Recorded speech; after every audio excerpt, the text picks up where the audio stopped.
A few words about the origin of this project, that is, writing these memoirs. The initial prompt came from Dawn and Randall in February or March of 2009 when I was in Corpus, and they handed me a memoir booklet. And Randall then said, I want to teach you how to do some iMovie clips, and you can orally record your memoirs.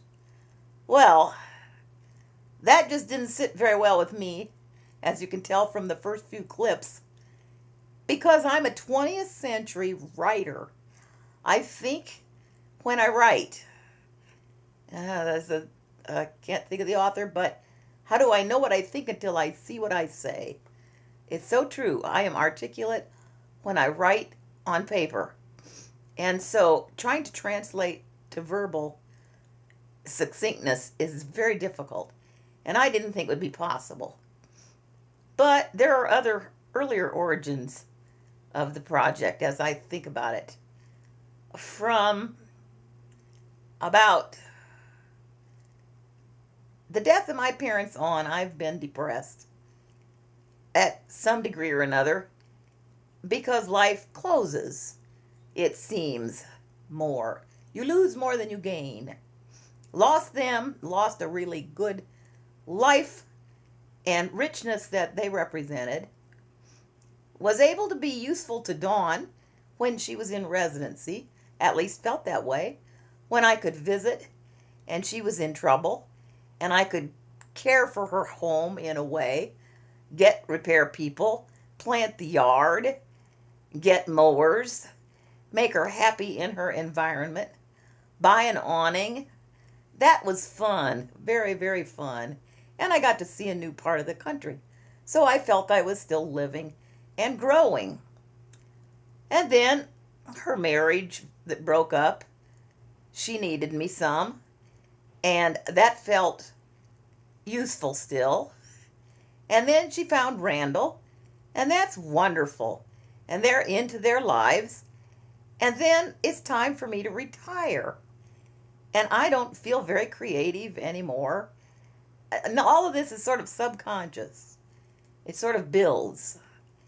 And I begin to sort of pray for hope, whatever that means, enjoyment about life, a way to be creative, something to do, a legacy, the classic thing. We have such a small family. Mom's an only child. Mom was an only child. I have one sister. She has no children. I have an only child. It looks as if, what's the point of doing a legacy? There's nobody after us. Well, that was further sort of depressing and kept me from bothering much with it. And then as I began to have the time, after I retired in 2006, I thought, well, I ought to write something about polio and what it's like to be a 20th century successful polio survivor, and the very concrete, specific memories I have of that, and how interesting that might be to somebody, somewhere, sometime. And then, all of a sudden, I can't write well anymore, physically. I can't sit very comfortably anymore, because the orthotics people don't know how to make back braces for oddballs anymore. I can't type because I'm losing shoulder muscles. So it just kept seeming like more and more is going when more and more time is coming, and it just didn't compute well. And then Randall, old Randall, dragging me, kicking and screaming, into the 21st century with new technology. And all of a sudden, he's got me going. Do both. I can work on this while you guys are gone. But let's try the other stuff that's just audio too. Tell me when the stubbornness began in your life, Cheryl. No, it's just age and preference. I mean, why? I would rather write it.